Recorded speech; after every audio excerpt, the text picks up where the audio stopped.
Samira waxay gabar aad iyo aad ugu fiican waxbarista.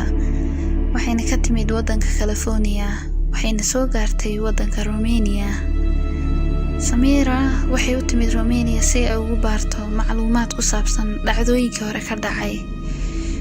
Waxay guda gashay Samira inay boorsooyinkeedii soo qaadato. Boorsooyinkeedii ay soo degsatay hotelka albaabkiisa ayaa isfuray. waxaana soo gaaray ninkii maamula ahaa. Waxa tahay Samira soo maahan haddaan qaldaneen.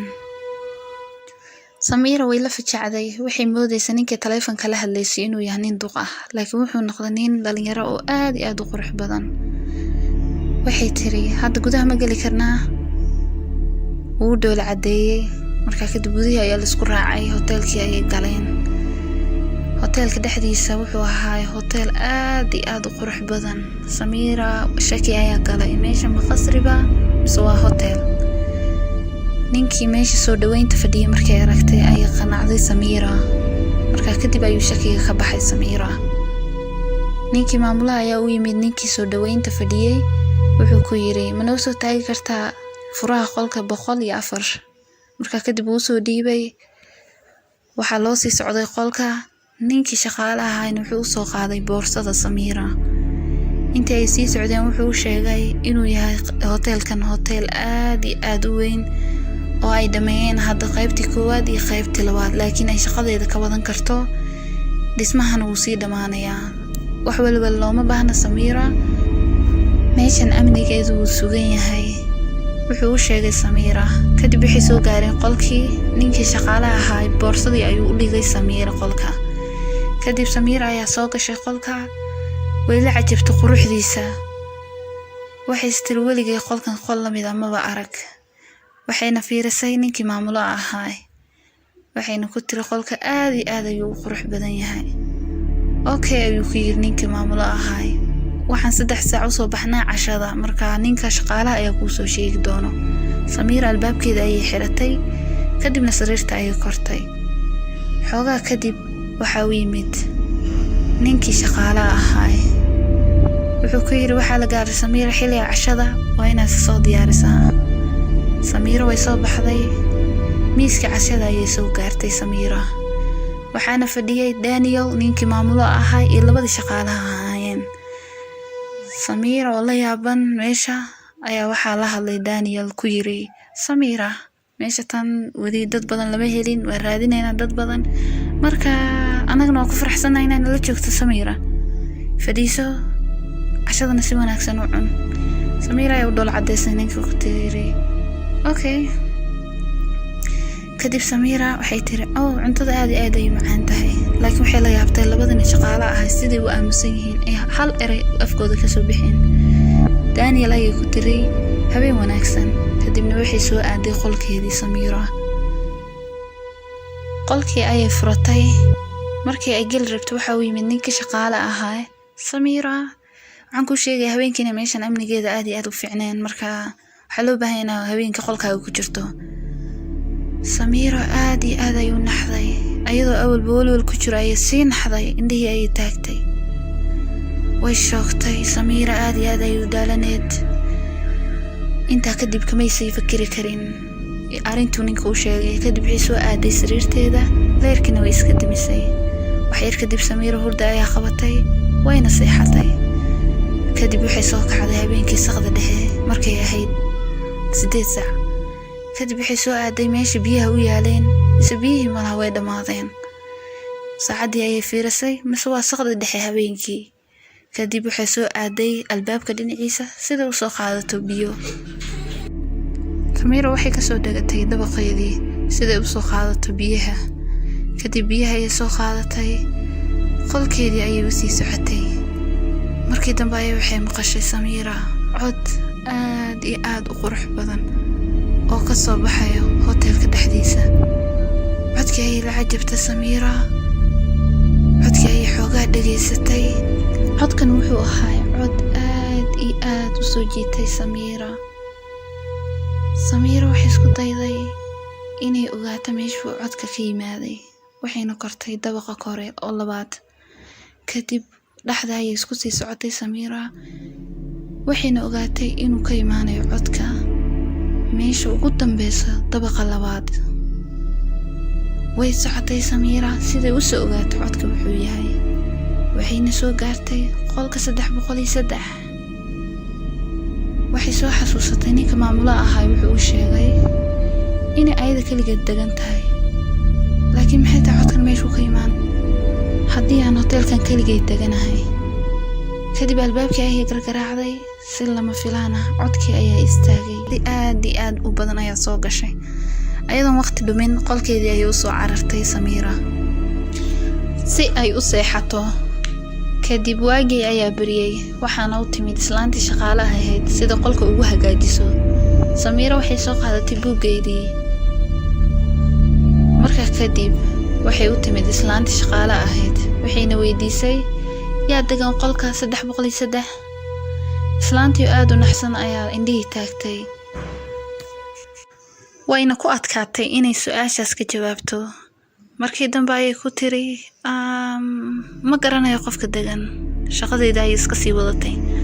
Samiira aad ay u sii naxday, waxayna ogaatay markiiba inay dadka kan wax ka qarinayaan. way soo baxday Samiira siday shaqadeeda u sii guda gasho. banaankii ay u soo baxday siday u diyaariso macluumaad badan. kadib waxa uu yimid ninkii maamulaha ahaa oo ku yiraahday Samiira ka waran qolkaagii iyo hotelkan joogistiisa. wallahi waan ka helay, waa qol aad u fiican, meesha tan waan jeclaaday, laakiin wax ma ku weydiin karaa? Samiira ayadoo cabsanayso yaa degan qolka 303. qolka 303 ma ku sheegnay inaan dad waa hor ka jaarnay, loomana baahdan inaan meeshaas aado. Samiira way ka xishootay jawaabtuu siiyay ninkii maamulaha ahaa. xoogaa ayay fikirtay Samiira, waxayna ku jawaabtay ay garan weyday. waxay ku tiri habeen dhaweed biyihii ayaa iga dhamaaday, kadibna waan baxay sidaan biyo u soo qaato. kadib waxaan maqlay cod aad u qurux badan, sidaa darteed ayaan qolkii u tagay. ninkii maamulaha ahaa wuxuu ugu jawaabay ayuu waayay Samiira. markaasuu ku yiri runtaa waxay tahay qofna kuma noola meeshaas, laakiin waxaa laga yaabaa meesha tan waa meel qadiimi ah, waxaa dhici karto waxyaabihii hore ee dadka kaga tageen inay habeenkii madow iska soo yeeraan. looma baahna cabsi, sidii aan hore kuugu sheegay, si nabadna u joogo hotelka. markaa kadib ninkii ayaa baxay. Samiira waxay isweydiisay maxay dadka kan jawaab sax ii siinin markaan weydiiyay su'aashan. waa inaan ogaadaa cawada wixii meeshan ku duugan, wax bay ka qarinayaan dadka kan. kadib Samiira waxay soo aaday meeshii cashada, waxayna ku aragtay ninkii maamulaha ahaa iyo labada shaqaale ahaayeen. Samiira waa ay yaabtay, maxaa yeelay cid hadal ku tiri ayay weyday. kadib way iska baxday, qolkeedii ayay aaday. waxayna aragtay ninkii maamulaha ahaa kii shaqaalaha ahaa ku dhahayo waa inaad islaantan waxeed u geysaa, wax walbana u diyaarisaa, biyaheedan meesha ugu shub saysan u soo bixin habeenkii. Samiira ayaa yaabtay, waxayna iska soo aaday qolkeedii. ninkii shaqaalaha ahaa biyo ayuu u keenay. kadib Samiira waxay iska dhigtay islaan seexatay. Samiira sariirteeda ay iska fadhiisatay, waxayna sugtaaba waaba saacadii intay ka gaarayso iyo hotelkii oo dadka ku hurdayaan. markii la wada hurday, Samiira waxay soo qaadatay shumaceedii siday cawada u soo xaqiijiso wixii meeshan ku duugan. kadib way soo baxday Samiira sidii u aad qolkii habeenkii dhaweed. kadib qolkii ayay soo aaday, wuuna furnaa cawada. qolkii ayay fiirfiirisay, mise waa qolkii ay degneed oo kale. markaa kadib ay aragtay dabeel aad badan ay ka soo baxayso daaqada, iyo daahyo aad u wasaqoobay, aad mooday inaan weligood la dhaqin. Samiira qolkii ayay ishii si fiican ugu raacday. kadib waxay aragtay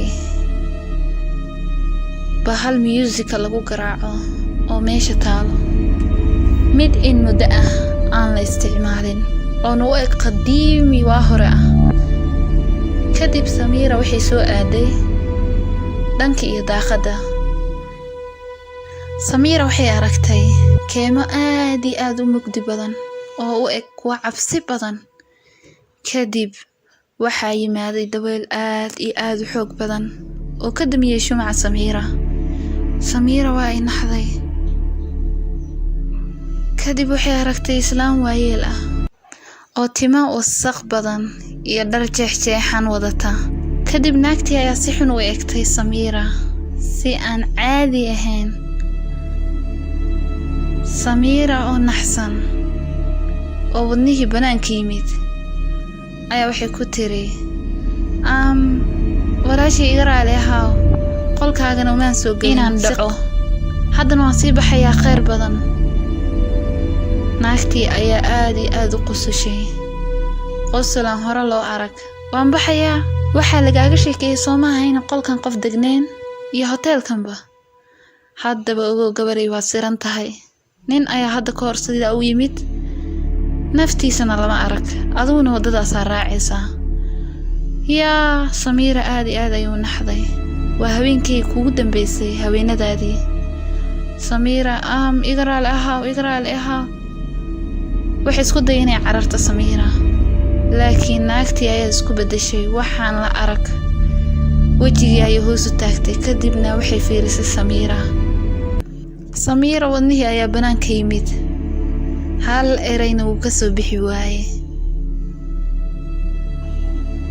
cabaar kadib Samiira indhihii ayaa daboolmay, waxna way arki weyday. kadib waa ay suuxday. subaxii markii la gaaray ayaa Daniel Samiira qolkeeda ayay ka waayeen. waxay yimaadeen qolka 303. mise waxaa loo yimid Samiira oo taala meesha, misena caddaatay, indhihiina gaduuteen oo naftiina meesha ku weyday. kadib labadii shaqaale ayaa yimaadeen siday u fiiriyaan Samiira. waa ay isku naxeen, labadii shaqaale ahaayeen. islaantii ayaa ilinta iska qaban weyday.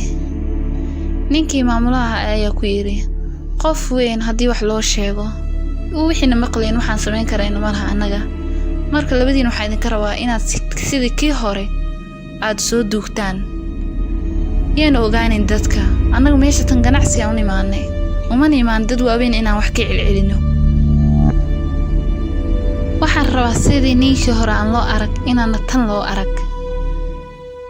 haddii aad ka heshay sheekadan ha hilmaamin subscribe, like,